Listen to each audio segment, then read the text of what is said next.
स्वामी जी, किसान आंदोलन को लेकर बताएंगे कि जो आज मीटिंग होनी थी वो कल होगी। अब क्या निष्कर्ष निकल के आएगा?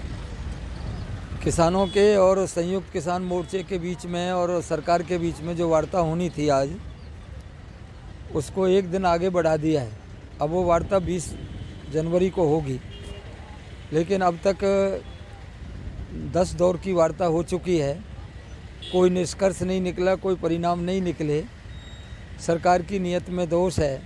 सरकार समय बर्बाद कर रही है और सरकार की सोच ये है कि जितना इसको हम डिले करेंगे, देरी करेंगे, इसको लटकाए रखेंगे तो किसान यहाँ से हताश और निराश होकर उठ के चला जाएगा। लेकिन सरकार की मंशा ये पूरी होने वाली नहीं है। दिल्ली के चारों तरफ लाखों किसान बैठा हुआ है, धरना चल रहे हैं, प्रदर्शन हो रहे हैं। ये किसान तब तक उठने वाले नहीं हैं जब तक सरकार एमएसपी की गारंटी और उन काले कानूनों को वापस नहीं लेगी। ऐसा माना जा रहा है कि जो बातचीत चल रही है उसमें किसान संगठनों को लेकर ये भी आ रहा है, चित भी मेरी पट भी मेरी, यानी कि आप बीच का रास्ता ना तलाश करके आप सीधा ये कह रहे हैं कि कानून वापस लो। क्या यह उचित है? बीच का रास्ता वाला कोई इसमें हल है ही नहीं। अगर बीच का रास्ता क्या हो सकता है? एमएसपी की गारंटी देनी है, इसमें बीच का रास्ता क्या हो सकता है? जो कानून बना है कारपोरेट के लिए, उससे किसान, मजदूर, व्यापारी सब प्रभावित होंगे, तो उसमें बीच का रास्ता निकलने का कोई है ही नहीं। अगर बीच का रास्ता निकलता तो किसान उस पर एग्री हो जाते, कोई ऐसी बात नहीं थी। लेकिन किसान की कोई जिद नहीं है, किसान की तो मांग है और लोकतांत्रिक तरीके से किसान ये मांग रहे हैं। ये तो हट अगर कहीं है, जिद है कहीं, तो सरकार की तरफ से है, जो सरकार किसानों की बात को सुनने को और मानने को तैयार नहीं है। ये कैसा लोकतंत्र है? लोकतंत्र में आंदोलन पहले भी हुए हैं, सरकारों ने समाधान भी किया है, पर ये भाजपा की जो सरकार है ये कारपोरेट के माध्यम से चलती है। आपकी बात से सहमत हूँ, पहले भी आंदोलन हुए हैं, लेकिन पहले भी सहमति से बातचीत के जरिए रास्ते खुले हैं और हल भी निकला उसका। नहीं, हल तो अब भी निकल रहा है ना। हल में तो इसमें कोई बीच का रास्ता है ही नहीं। बीच का रास्ता क्या निकल सकता है? इसमें अपना भाव मांग रहे हैं, सरकार भाव देती है किसान को, नहीं वो देने को तैयार कहाँ है? अगर उसका कानून बनाए सरकार, कानून बना दे, उसी की तो मुख्य मांग है सरकार किसानों की, भाई हमारी एमएसपी की गारंटी सरकार दे।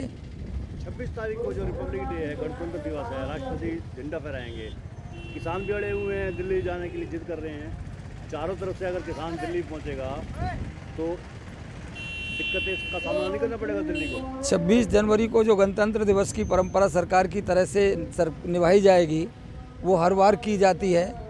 लेकिन अब की बार जो आंदोलन चल रहा है, किसानों की भी इच्छा है कि वो भी ट्रैक्टर लेके वहाँ जाएं दिल्ली में, और दिल्ली में जाके शांतिपूर्ण ढंग से अपना प्रदर्शन करें और वहाँ चारों तरफ, दिल्ली के चारों तरफ घूमें फिरें, तो उसमें कोई व्यवधान पड़ने वाला नहीं है। नहीं, शांतिपूर्ण की बजाय व्यवधान ही पड़ेगा, क्योंकि बहुत सारे ट्रैक्टर होंगे, बहुत सारे इधर उधर की व्यवस्था फैलेगी, अव्यवस्था फैलने का तो सरकार की जिम्मेदारी है, प्रशासन की जिम्मेदारी है कि अव्यवस्था ना हो।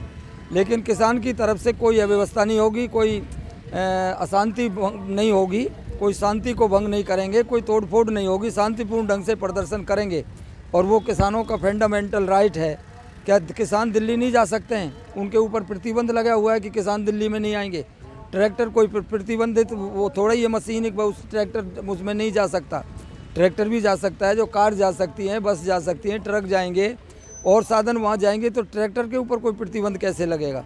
एक कल सारा दिन विवाद चला आ रहा, तो वीडियो भी वायरल हुई है शिव कुमार भोला तबका जी की और चड़ूनी जी की। दोनों ने एक दूसरे पर जम के आरोप लगाया, बल्कि कक्का ने तो ये कहा कि वो मेरे मित्र हैं, मैं उनके बारे में सोच नहीं सकता, जबकि चड़ूनी ने कहा कि वो आरएसएस के एजेंट है। शिव कुमार भोला, वो कहीं भ्रांति हुई है। ना तो कक्का आरएसएस के एजेंट हैं और ना ही जो है गुरनाम सिंह चड़ूनी जो है वो आम आदमी पार्टी और कांग्रेस के एजेंट हैं। ये सब एक प्रकार से बीच में कहीं भ्रांति हुई। चड़ूनी तो बड़े आसानी से और पत्रकारों के सवाल को जवाब देते थे, बताया कि ये आरएसएस के एजेंट हैं। नहीं, ऐसा उनके बीच में कहीं कोई संवाद नहीं हुआ है और ना कहीं प्रेस में कोई ये चीज़ें आई हैं। एक अखबार ने इस बात को उछाला है, तो उसका अपने कक्का ने उसका खंडन कर दिया। वो कह दिया कि बिल्कुल मैंने कोई बयान, उन्होंने कहा कि मैंने कोई बयान नहीं दिया, बिना बात मेरे नाम से छापा गया है। और तो नहीं, अब तो ये पटाक्षेप हो गया इस चीज़ का। अब तो इस पर चर्चा करना ही बेकार है। यानी कि अब आरएसएस के एजेंट नहीं है? नहीं, कोई किसी ने नहीं कहा कि वो आरएसएस के एजेंट है। नहीं, वो कहीं उसमें दिया नहीं उन्होंने, कोई वैसे नहीं आया सार्वजनिक। चलिए ये बात मानकर चलिए कि जो पलवल में किसान का जो आंदोलन चल रहा है, यहाँ पर जो है व्यवस्था में कैसी दिक्कतें का सामना करना पड़ रहा है? यहाँ व्यवस्था बहुत अच्छी चल रही है, लोग शांति से बैठते हैं। और यहाँ जो लंगर की व्यवस्था है वो क्षेत्रीय किसानों के सहयोग से बहुत अच्छी चल रही है। सब लोगों को जलपान करने का, भोजन करने का भी अवसर मिलता है। लेकिन यहाँ कोई फंडिंग नहीं है। जो सरकार प्रचार कर रही है कि बाहर से पैसा आ रहा है, कोई बाहर से पैसा नहीं आ रहा है। यहीं के लोग दूध देते हैं, यहीं के लोग अन्न दे रहे हैं, सब्जियाँ देते हैं, और सारी व्यवस्था क्षेत्रीय किसान अपने आप कर रहे हैं। इस जगह का नाम किसान क्रांति चौक रखने की भी सलाह दी गई है, एडवाइस? हाँ, निश्चित तौर पर ये तय किया गया है कि ये जो चौक है जहाँ पर हम बैठे हुए हैं, अटोहा चौक पर, इसका नाम जो है किसान क्रांति चौक रखा जाएगा। और क्योंकि यहाँ पर इतना लंबा किसान आंदोलन इस चौक पर और इस क्षेत्र में कभी नहीं हुआ, पहली बार हुआ है। जो किसान क्रांति चौक रखा जाएगा उसमें कोई गेट वगैरह या तोरण द्वार वगैरह बनाया जाएगा क्या? नहीं, वो तो आगे की बात है, भविष्य में देखेंगे, विचार करेंगे। संघर्ष समिति के लोग, क्षेत्रीय लोग निर्णय लेंगे कि यहाँ क्या बनाना है, क्या करना है। और किसान चौक जरूर इसका नाम रखा जाएगा, ये निश्चय है।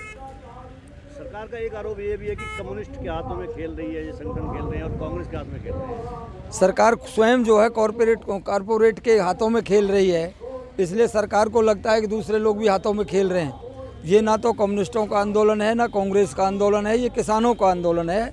और किसान अपने अधिकारों की लड़ाई लड़ रहा है यहाँ बैठ के। यहाँ सब लोग आते हैं, हर मत मजहब संप्रदाय के लोग आ रहे हैं। यहाँ पर किसान आते हैं और वो अपनी बात के लिए आ रहे हैं। यहाँ कोई वैसे नहीं है, अपनी भावना से लोग आ रहे हैं और इस आंदोलन के साथ जुड़ रहे हैं।